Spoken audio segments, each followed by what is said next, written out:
Paravet coaching की तरफ से आप सभी को नववर्ष की हार्दिक शुभकामनाएं। Happy new year 2023। स्टूडेंट्स, 5 जनवरी 2023 से पैरावेट कोचिंग में एलएसए का नया बैच शुरू हो रहा है। इच्छुक विद्यार्थी दिए गए नंबरों पर संपर्क कर सकते हैं।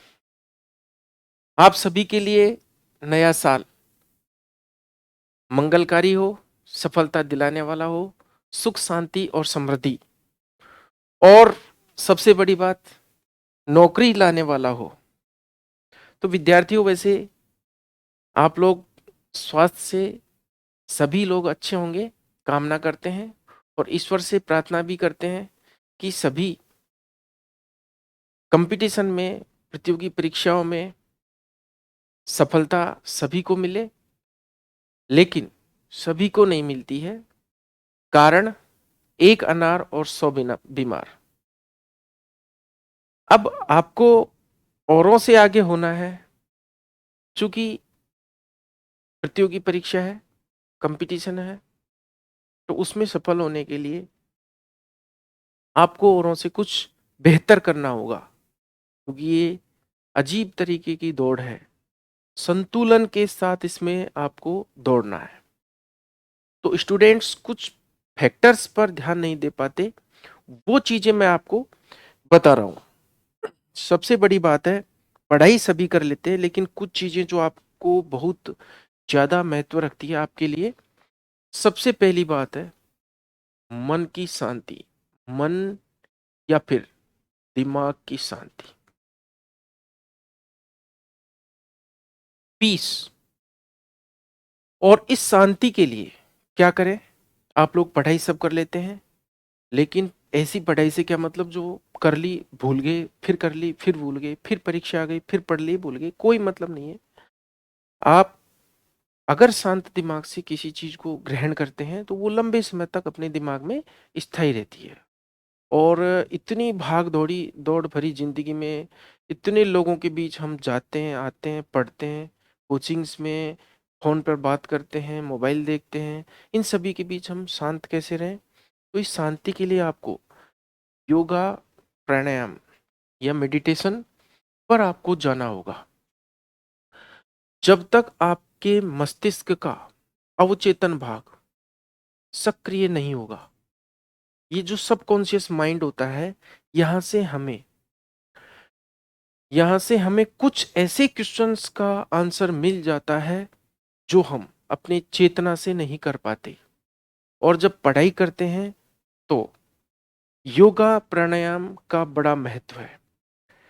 आपने सुना होगा स्वामी विवेकानंद जी, जो कि कुछ ही क्षणों में बहुत सारी चीजें याद करने में सक्षम थे, क्योंकि योगा की या फिर दिमाग की शक्तियों को जागृत करने की जो पावर है, उसका यदि किसी ने उपयोग करना सीख लिया तो उसको प्रतियोगी परीक्षा क्या, जीवन की किसी भी परीक्षा में कोई असफलता नहीं मिल सकती।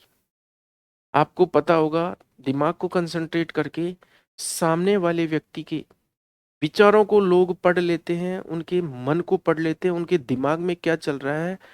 तो इतनी सारी व्यवधानों के बीच, इतने सारे डिस्टरबेंस के बीच अपने आप को सबसे पहले संतुलित कीजिए कि मुझे करना क्या है और कैसे मैं अपने दिमाग पर काबू रखूं। दिमाग आप पर नहीं, आप मस्तिष्क पर मन का नियंत्रण होना चाहिए।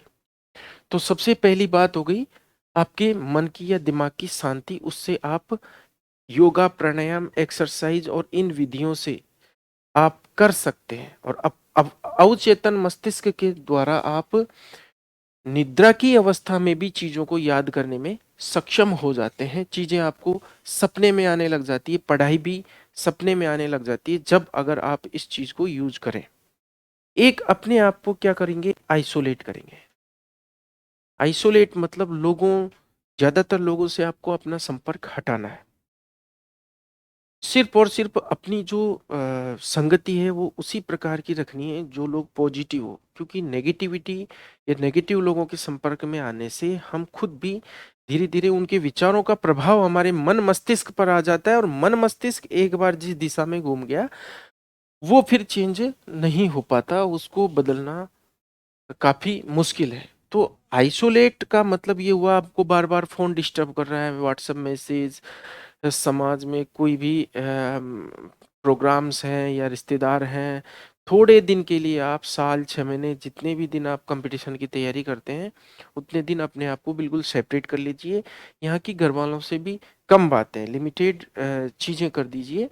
तो आइसोलेशन से आपको अपनी जो एकाग्रता है उसको मेंटेन करने में आपको फ़ायदा मिलेगा। तीसरी चीज़ है आप अपने दिमाग को इम्प्रूव योर ब्रेन। मस्तिष्क की जो कैपेसिटी है वो अथाह है, अनंत है। बहुत सारे सुपर कंप्यूटर्स के बराबर ये दिमाग काम कर सकता है। और साइंटिस्ट हुए हैं अब तक के सबसे महान, जिनका आईक्यू सबसे ज़्यादा बताया जाता है, सर जो अल्बर्ट आइंस्टीन, उन्होंने भी अपनी एक बुक में कहा था कि मैंने अपने दिमाग का मात्र 4.8% हिस्सा यूज़ में लिया है।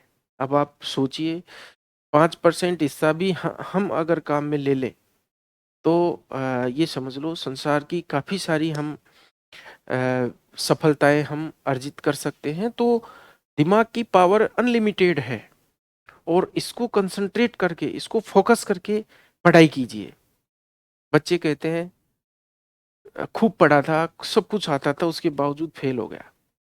अरे जो पेपर में क्या पूछ रहा है, आप क्या आंसर दे रहे हैं, आप में धीरज कितना है, पेशेंस की भी वहाँ पर परीक्षा है। क्वेश्चंस को इस तरह से मिक्सअप करके दिया जाता है कि आपके मन और मस्तिष्क दोनों की परीक्षा वहाँ पर हो जाती है। आप में कितना धीरज है, हर क्वेश्चंस का आंसर आप किस हिसाब से दे पा रहे हैं। पढ़ाई सभी करते हैं लेकिन सफल वही हो पाते हैं जब इनको सभी को आपको फॉलो करना पड़ेगा। तो आपके ब्रेन की पावर को बढ़ाने के लिए आप क्या-क्या कर सकते हैं? एक तो अपना जो खाना है वो संतुलित रूप से लें।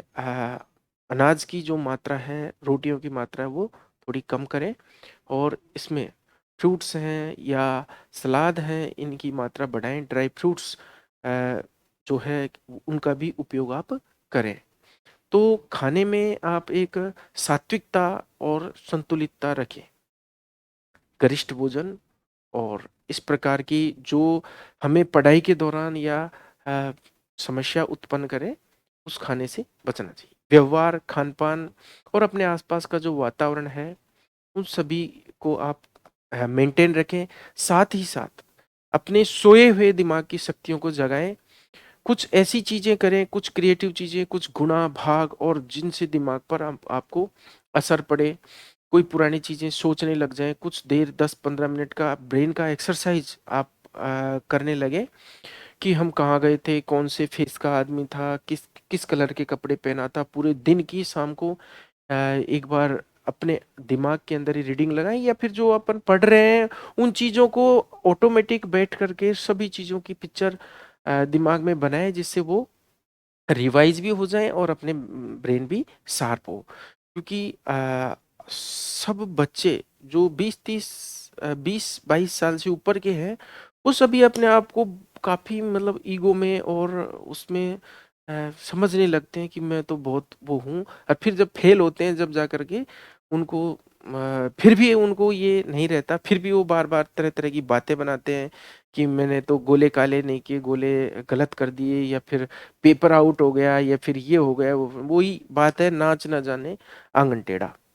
तो हम अपनी जो कमज़ोरियाँ हैं या फिर अपनी असफलताएँ हैं, उनको जब तक हम स्वीकार नहीं करते या जब तक हम स्वीकार नहीं करेंगे, तब तक हम सफल होने की ना तो कोशिश करेंगे, ना हम सफल हो पाएँगे। तो अपनी ब्रेन की पावर्स को बढ़ाइए, खान-पान से और स्किल्स डेवलप करके तरह-तरह की अ, चीज़ें दिमाग से संबंधित कसरतें, क्विज़ वगैरह सॉल्व करके, इसके बाद लाइफ़ के अंदर भी बैलेंस बनाएँ। कई लोगों का ध्यान इधर-उधर बिल्कुल जाता रहता है।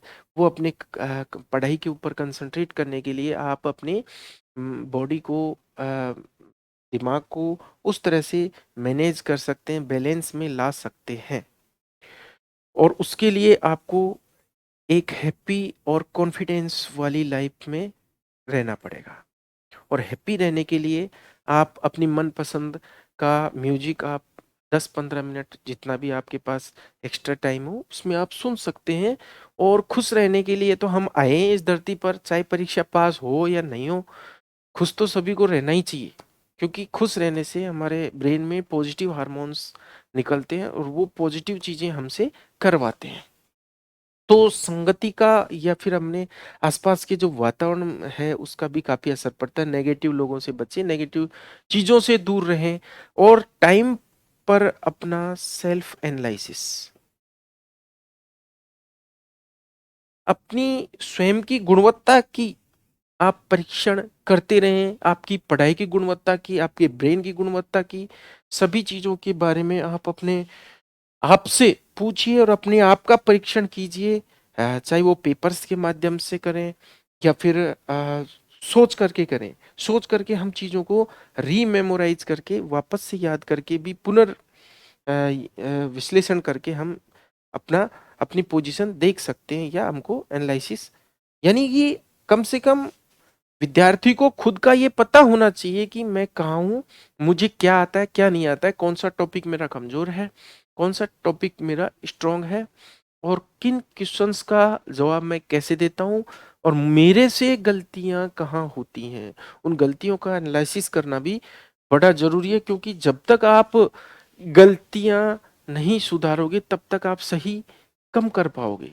जैसे-जैसे गलतियाँ कम होती जाएँगी वैसे-वैसे आपकी जो क्वेश्चंस सही हो रहे हैं या आपके अंदर सही पॉजिटिव चीज़ है वो बढ़ती जाएँगी और आप बिल्कुल सफलता की ओर जाओगे।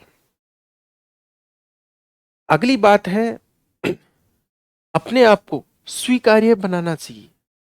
एक्सेप्टेंस भी बहुत ज़रूरी है। जैसे हमने किसी एग्ज़ाम टेस्ट होते हैं कोचिंग्स के, टेस्ट में बच्चे कम मार्क्स आते हैं तो उसको इग्नोर कर जाते हैं। फिर वो मन में ये सोचते हैं कि अभी ये तो काफ़ी टफ क्वेश्चंस बनाए थे इस पेपर में तो, और एग्ज़ाम में तो ऐसे नहीं आते। लेकिन आपको मैं ये बताना चाहता हूँ विद्यार्थियों कि जो स्टूडेंट्स इस तरह की नेगेटिव थॉट्स रखते हैं, हम मानते हैं कि क्लास रूम के जो टेस्ट होते हैं वो टफ होते हैं, टफ बनाए जाते हैं और हमको तो और उससे भी ऊपर का लेवल का हमको पढ़ना चाहिए। हमें जो भी कोचिंग या जो भी टीचर्स जो चीज़ें दे रहे हैं उनको बिल्कुल एकदम अच्छे से हमको आनी चाहिए, हमको क्लियर होना चाहिए। क्योंकि टीचर के पास एक अनुभव होता है, वो आसपास के सभी जो उसके सब्जेक्ट्स चल रहे होते हैं उनमें अपने आप को बेटर करने की कोशिश करता है और निरंतर कोशिश से विद्यार्थियों से कहीं ऊपर उसकी सोच होती है और उसी हिसाब से वो क्वेश्चंस को सेट करता है। तो मेरे हिसाब से नेगेटिव चीज़ों से अपवाद सब जगह मिल जाते हैं। जैसे मान लीजिए कोई विद्यार्थी कम पढ़ा है और वो सिलेक्ट हो गया, मान लीजिए आपका रूम पार्टनर था, उसको आपसे कम आता था फिर भी वो चयनित हो गया। उसका कारण हो सकता है उसके पेपर देने का ढंग अलग हो सकता है उसके पेपर के टाइम वो कितना शांत मन से और कितने अच्छे से वो क्वेश्चंस को अटेम्प्ट कर रहा था, आप अधीर हो गए हों, बेसब्र धैर्य खो दिया हो और चिंता के अंदर हो, तो हो सकता है पेपर आपके 1-2 क्वेश्चंस गलत हो गए हों। तो स्टूडेंट्स असफल विद्यार्थियों के लिए या जिन्होंने प्रतियोगी परीक्षा या खासकर अपने जो सब्जेक्ट है उसकी बात करें तो वेटनरी की कॉम्पिटिटिव एग्ज़ाम और मेनली एलएसए की एग्ज़ाम में जिन्होंने असफलता पाई हो, वो विद्यार्थी अपनी पुरानी चीज़ों को, पुरानी जो असफलताएँ हैं उन्होंने फेस किए हैं, उनसे नॉलेज लेकर के, उनमें खुद में कमियाँ ढूँढ करके और उन कमियों को दूर करने की कोशिश करें। और मेरी आशा है, ये कामना है और ये दुआ है आपको नेक्स्ट जो रिक्रूटमेंट जब भी आएगा वैसे आने की संभावना है। बजट में यदि घोषित हो गया तो इस साल में आ जाएगी। तो पैरावेट कोचिंग की तरफ से आप सभी को एक बार फिर नववर्ष मंगलमय हो और आप सभी सफल हों। धन्यवाद।